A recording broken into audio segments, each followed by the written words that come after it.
Oxford বিশ্ববিদ্যালয়ে মুখ্যমন্ত্রী মমতা বন্দ্যোপাধ্যায় সভা চলাকালীন সিপিএম এর কিছু কচি হারমাদার বিজেপির অসভ্যতার ছবি ভিডিও আপনারা সকলে দেখেছেন এবং নিউজ নাও আপনাদের অনেক আগেই জানিয়েছিল যে এরা এই চক্রান্ত করছে।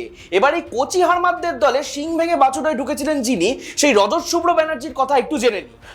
ইন্টারন্যাশনাল মাকু রজতবাবু বোধহয় নিজেকে মান্নাতে ভাবেন, তাই ডাক্তারিটা ঠিক করে করতে না পেরে ভুলভাল সুরে গানটাই বেশি গান।